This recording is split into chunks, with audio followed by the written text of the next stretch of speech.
ایک سوال اس زمن میں آپ سبھی جو قوموں کا استقبال حضرت ابراہیم اور علاقوں کی طرف سے خصوصی حیثیت ہے، یہ سوال یہ پوچھا جاتا ہے کہ جب ہم یہ کہتے ہیں آج کی دنیا میں جس وقت لبرٹی ہے، فریڈم ہے، ایج آف ریزننگ ہے، اور دنیا کے اندر جو جمہوریتیں ہیں، لوگوں کو حق اختیاری حاصل ہے، شہری حقوق حاصل ہے، اسی طرح سے عبادات کا حاصل ہے، ہم یہ کہتے ہیں کہ جو عرب کی سرزمین ہے، جزیرہ العرب ہے، اس کے ساتھ خصوصی قانون ہے اللہ کا، اور اللہ کے پیغمبر نے دنیا سے رخصت ہوتے وقت اس کی تحقیق فرمائی کہ لا تشتروا فیہا دیان، یعنی جزیرہ عرب میں 2 دن جمع نہیں ہو سکتے، اور اخرج اليهود والنصارى جزیرہ عرب یہاں سے یہودی اور نصارے کو نکال دو۔ تو اس وقت ہم جس دنیا میں کھڑے ہوئے ہیں، وہاں پر اگر ہم اپنی کسی سرزمین کے بارے میں دعویٰ کرتے ہیں تو اسی نوعیت کے دعوی ہمیں باقی جگہوں بھی نظر آتے ہیں۔ ہندوستان کے بارے میں بھی نظر ہے، وہ کہتے ہیں یہ قرآن کی سرزمین ہے، مسلمانوں کو یہاں سے نکال دو۔ تو اگر اصول ہے ایک، تو پھر اس اصول پہ تو ہمیں بھی پابندی کرنی پڑے گی، باقی مذاہب کو لوگ اٹھیں گے، تو دنیا جس جگہ پر جا رہی ہے، امن سلامتی اور لوگوں کو ایک طریقے سے حقوق حاصل ہو رہے ہیں، تو اس قانون کو سامنے رکھ کر تو پھر دنیا کے اندر یہ لبرٹی جو فریڈم ہے ہم اپنے لیے تو مانتے ہیں، لیکن ہماری سرزمین میں آ کر کوئی شخص کوئی دوسرا دین کو کہہ رہا ہے وہاں مسجد نہ مسجد تو نہیں لیکن مندر کا حصہ رہا ہے، یہ ایک کانٹرڈکشن نہیں ہے دنیا کے جو رفظ نارمس ہیں ان کے اصول کے بعد؟ ایسا کوئی قانون دنیا میں سرے سے ہے ہی نہیں۔ آپ کے گھر پر آپ کو اختیار حاصل ہے، آپ کی مسجد ہے، میڈیکل آپ کا میڈیکل ہے، چرچ آپ کا چرچ ہے۔ جب آپ ایک مرتبہ کسی جگہ کو خاص کر لیتے ہیں تو اس خصوص کا ساری دنیا احترام کرتی ہے۔ یہ تو کسی نے نہیں بتایا کہ اگر ہم مثال کے طور پر امریکہ میں ایک اسلامک سینٹر بنا لیں تو اس اسلامک سینٹر میں دوسرے لوگ بھی ہماری مرضی کے بغیر آ سکتے ہیں۔ دنیا ان دونوں قوانین کا احترام کر کے نظم قائم کر رہی ہے۔ جزیرہ نما عرب سے ہمیں کسی کو نہیں نکالنا، وہ معاملہ اللہ تعالیٰ اپنے آخری پیغمبر کے ذریعے سے کرا چکے۔ اسی وقت کہہ دیا گیا تھا کہ اس سرزمین میں یکون الدین کلہ للہ، صرف اللہ کا دین رہے گا اور کوئی دین کے یہاں پہ جمع نہیں ہو سکتا۔ رسول اللہ نے بھی اس کا اعلان کر دیا۔ اس وقت سے یہ قانون ہے، ہم مسلمانوں کو اس کی پابندی کرنی ہے۔ وہاں موجود کسی شخص کو نکالنے کی ہمیں کوئی ضرورت ہی نہیں ہے۔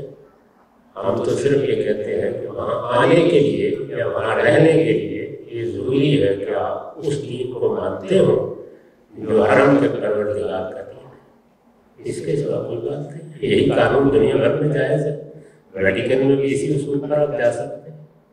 یہ قوانین ایسے ہی دنیا میں مختلف پہلوؤں سے رہے۔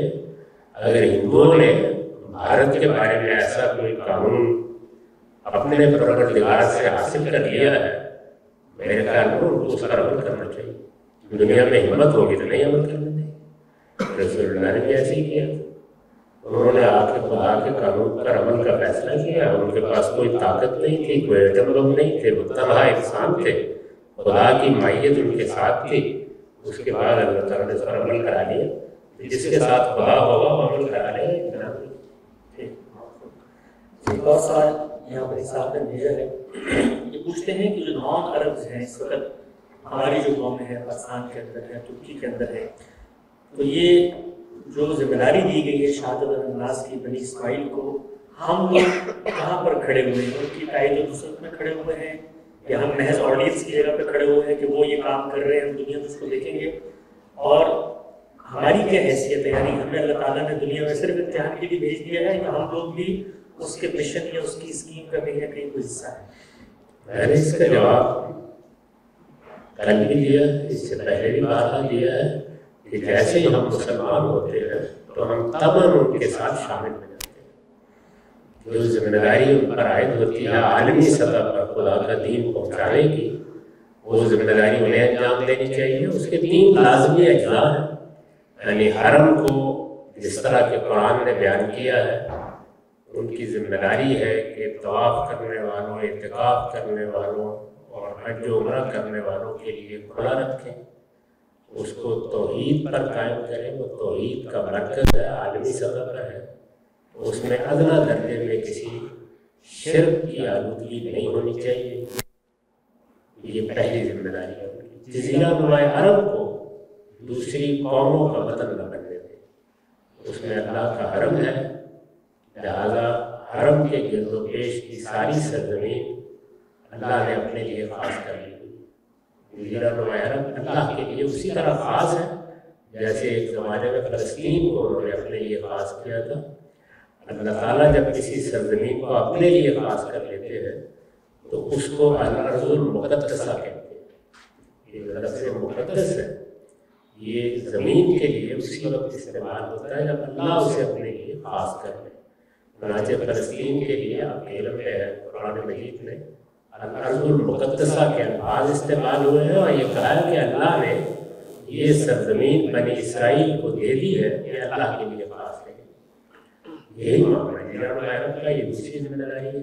اور تیسری یہ کہ جو وہاں قوم آباد ہے وہ بنی اسماعیل ہے، اصل میں ایک مرکزی حیثیت پورے عالم اسلام کے لیے اللہ نے ان کو دی ہے۔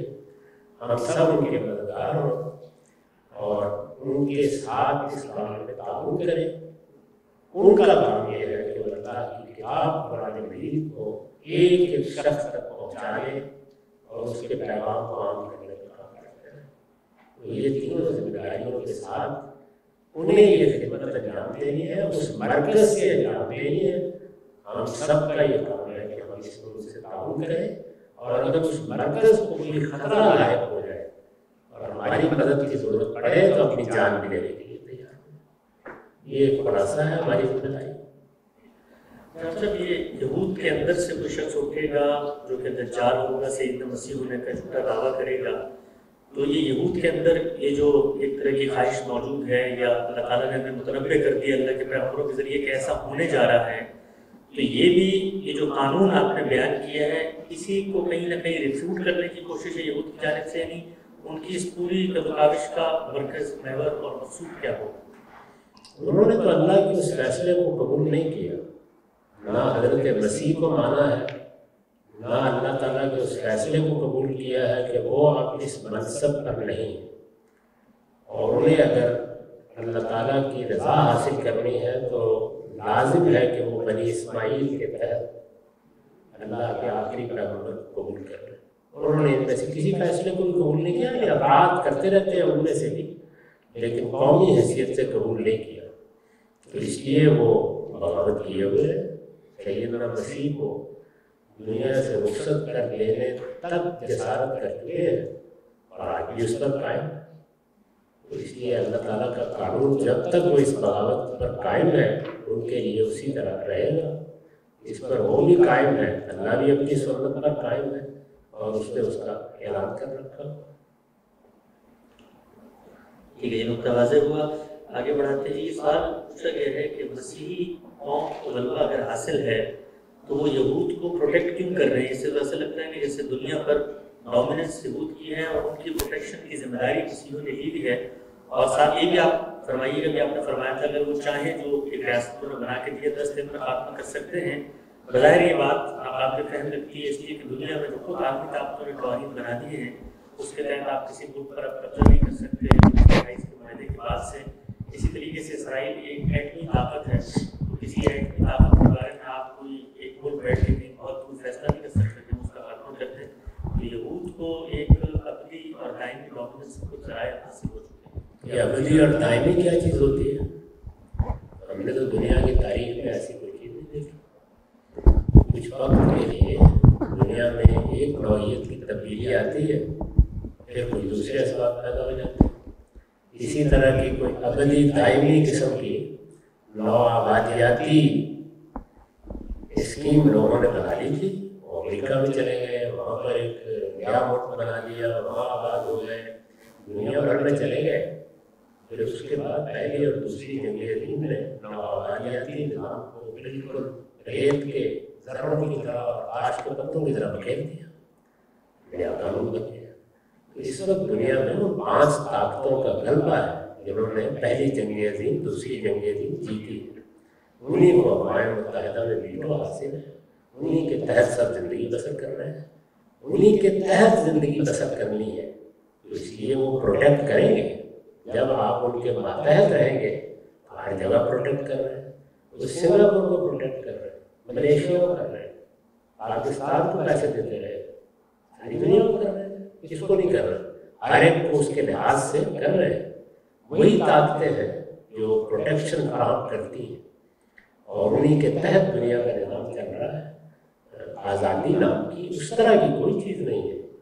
اس وقت دنیا میں آپ قانون, بین الاقوامی قانون کی سطح پر یہ مانتے ہیں کہ 5 طاقتوں کو حق کے استرداد حاصل ہے, وہ عالمی فیصلوں کو مسترد کر سکتے ہیں, لیکن نہیں کرتے. کون روک سکتا؟ یعنی جب انہوں نے چاہا تو عراق پر بھی حملہ کر دیا, جب چاہا تو لیبیا میں تختہ بڑھ دیا, جب چاہا تو 2 جگہوں پر مذہبی لوگ انتخاب جیت کے سامنے آ گئے, الجزائر میں اور مصر میں, الٹا دیا. اور ایٹمی طاقتیں کیا ہوتی ہیں؟ آپ بھی ایٹمی طاقت تھے, آپ کو پتہ بھی نہیں چلا کب اسامہ بن لادن کو نکال کر لے گئے. کیا چیز ہے؟ یعنی عالمی غلبہ بڑی اور چیز ہوتی ہے. اس کے تحت آپ کا خیال ہے کہ روزانہ مار پیٹ ہوتی رہے؟ نہیں. جب دنیا میں کچھ تبدیلیاں آتی ہیں تو نیا نظام بنا دیا جاتا ہے. تو عالمی غلبے کا اس وقت ایک دوسرا نظام ہے جس میں ریاستوں کو ایک نیم خود مختاری دیتی ہے. وہ نیم خود مختاری ہے, اس کے سوا کچھ بھی نہیں ہے. دنیا پر حکومت اقوام متحدہ کے ادارے کے ذریعے سے کی جا رہی ہے. اور بعض اوقات تو جب ایسی صورت پیدا ہو جاتی ہے کہ اقوام متحدہ کا ادارہ اس جگہ نہیں کھڑا ہوتا تو وہ اس کی سب قراردادوں میں ایک طرف رکھتے ہیں اور اقدام کرنا ہوتا ہے تو کر لیتے ہیں. عراق پر حملے کے لیے تو اسی کی ضرورت محسوس نہیں کی. تو عالمی غلبہ اس وقت ان طاقتوں کو حاصل ہے جنہوں نے پہلی اور دوسری جنگ عظیم جیتی ہے. باقی ساری دنیا اصلاً ان کی محکوم اور مغلوب ہے. اس محکومی اور مغلوبی کو انہوں نے ایک نئی صورت اور ایک نیا نظم دے دیا ہے کہ اب دنیا میں مختلف قوموں پر حملے نہیں کیے جائیں گے, ان پر براہ راست حکومت کرنے کا طریقہ اختیار نہیں کیا جائے گا. لوگ اپنی اپنی سرحدوں میں اپنے قوانین بنائیں, خود مختاری کے ساتھ فیصلے کریں, ہمیں اس سے کیا ہوتا ہے. لیکن اس کے ساتھ کئی کام ہیں جو پچھلے 50 سال میں انہوں نے کیے.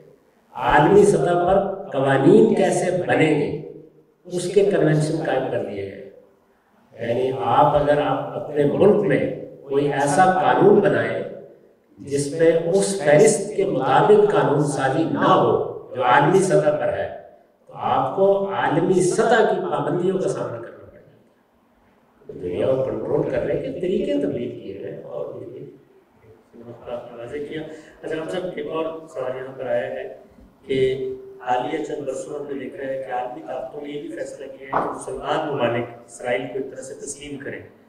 تو اب ہم لوگ تو اللہ کی ماننے والی قوم ہیں اور ہماری کتاب ہمیں بشارت دے رہی ہے کہ یہ دیکھو تم سے پچھلی قوم نے پیغمبر کو نہیں مانا, تم پر عذاب کی صورت ہوگی. اب تو ہمارے بھی دوستانہ تعلقات ان سے بن جائیں گے, لوگ آئیں گے جائیں گے.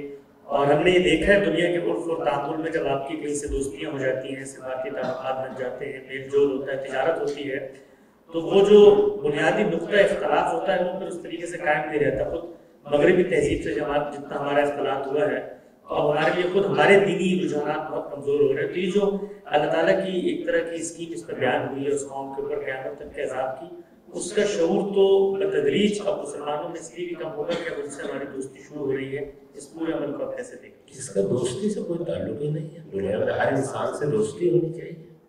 خود مسلمانوں کی جب بڑی سلطنت قائم ہو گئی اس نے بھی ان سے دوستی کی. وہ ہمارے ہم بھی اسی طرح رہے, میری حفاظت کے ساتھ رہے. جہاں جہاں یہود کی آبادیاں تھیں ان کو تمام حقوق حاصل تھے. ہم نے تو بلکہ اس سے آگے بڑھ کر اس زمانے میں تاحال ہے کہ وہ فتوحات کا زمانہ تھا, ان کو اجازت دی کہ وہ اپنے دینی شاعر پر عمل کریں, بلکہ اپنا پبلک لا بھی جہاں چاہے خود نافذ کریں.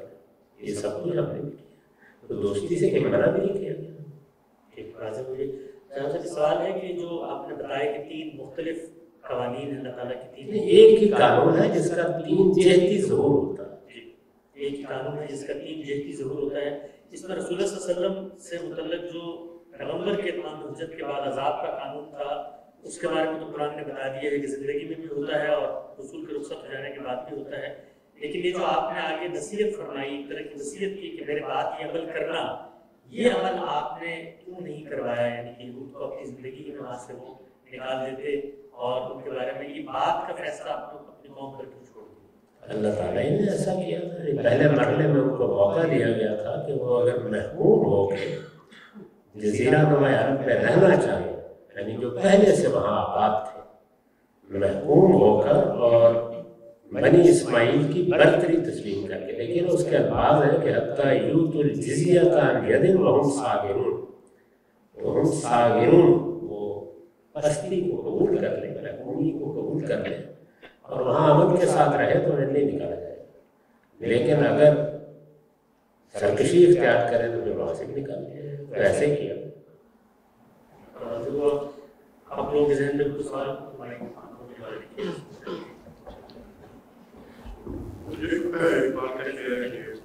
فرنگ کی لگے جانا یہود میں یہ کیا؟ فرنگ کی لگے جانا یہود میں ہے. فرنگ کی لگے جانا پنجہ یہود میں ہے. تو وہ کیا کس چیز کا مثال ہے؟ وہ ہماری لگے جانا ہماری فوج کی ہو. یہ اور چیزیں ہوتی ہیں بھائی، ان کا اس سے کیا تعلق؟ یعنی اس کا مطلب یہ ہوتا ہے کہ اس کے وابست کے فلاں قوم کے لوگ یا فلاں علاقے کے لوگ یا فلاں جگہ کے ملازمین وہ گویا قبضہ کیے ہوئے ہیں ایک طرح سے ذہن اور فکر پر. یہ تو ہے، اس میں کیا فرق پڑتا ہے؟ اس کا تعلق ذہانت سے ہے، اس کا تعلق سیاست سے نہیں. سیاسی غلبہ مسیحی اقوامی کے دنیا پر ہے اور اللہ تعالیٰ نے سیاسی غلبے کے بارے میں بات کی ہے، علمی ذہنی اور فکری غلبے کے بارے میں بات کی. یہ بھی بیان کر دوں کہ وہ ان کے تحت رہیں گے اور ہم ان کے تحت. یہود کو ہم پر غلبہ حاصل ہے. اگر آپ غور کریں تو جس نوعیت کے غلبے کی آپ لوگ بات کر رہے ہیں وہ حاصل ہے. میرا سوال ہے، ہم ذریعت پہ ابراہیمی پہ بات کر رہے ہیں کل سے. ایک سوال کا آپ نے ویڈیو میں اس کا جواب دیا ہے کہ وہ کچھ مختصر تھا تو کلیئر نہیں. ہمارے یہاں یہ رسول پاک صلی اللہ علیہ وسلم آپ نے آل اور ذریت کا فرق بھی کل بتایا. تو آل محمد کا جو جیسے ہم درود بھی پڑھتے ہیں اس میں، تو اس میں ایک چیز جو آج کے دور میں جو ہمارے ساتھ کچھ اصحاب ہیں جو اپنے آپ کو سید کہلواتے ہیں، تو وہ یہ کہتے ہیں کہ دیکھو ہم سید ہیں، ہم اس لیے ان سے برتر ہیں عام لوگوں سے کہ ہم آل رسول میں سے ہیں اور ہم پر اللہ تعالیٰ نے فرشتوں کو بھی اور ساری امت کو بھی یہ کہا ہے کہ ان پر درود و سلام بھیجو. تو ہمارے لیے یہ چیز جو ہے وہ اس لیے ہمیں ان سے ڈفرینشیٹ کرتی ہے. ایون ہمارے یہاں تو یہاں کئی جگہ یہ بھی دیکھا گیا کہ وہ عام مسلمان ہیں دونوں، لیکن وہ شادی بھی رشتہ بھی نہیں کرتے آپس میں. یہ ان کی خود ساختہ فقہ ہے، اس کا کوئی تعلق دین سے نہیں. نہ سید کا کوئی لفظ دین نے ایجاد کیا ہے، نہ کبھی یہ لفظ رسول اللہ کے زمانے میں استعمال کیا گیا، نہ اس طرح کی کوئی خصوصی حیثیت صحابہ کے زمانے میں حاصل تھی. یہ لفظ تو ہمارے یہاں بر صغیر میں لوگوں نے ایجاد کیا ہے، یہ باہر بھی نہیں.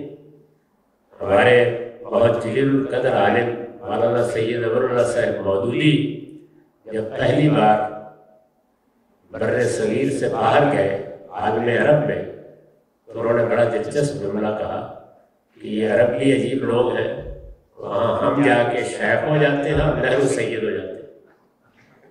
عربی زبان میں سید مسٹر کو کہا جاتا ہے، مسٹر کا عملہ ہوتا ہے. اس زمانے میں پنڈت نہرو عالم عرب کا دورہ کر رہے تھے، تو سارے اخباروں میں سید نہرو چھپ رہا تھا اور عالم کو عام طور پر شیخ کہتے ہیں. تو انہوں نے اس پر یہ کہا کہ ہم باہر جا کے شیخ ہو جاتے ہیں اور نہرو سید ہو جاتے ہیں. تو یہ لوگوں نے بنا رکھا ہے، اس کی کوئی حقیقت نہیں، کوئی تعلق نہیں. لفظ آل کے معنی خاندان کے ہیں، اور رسول اللہ جب دنیا میں موجود تھے تو ظاہر ہے کہ ہمیں یہ تاکید کی گئی کہ منافقانہ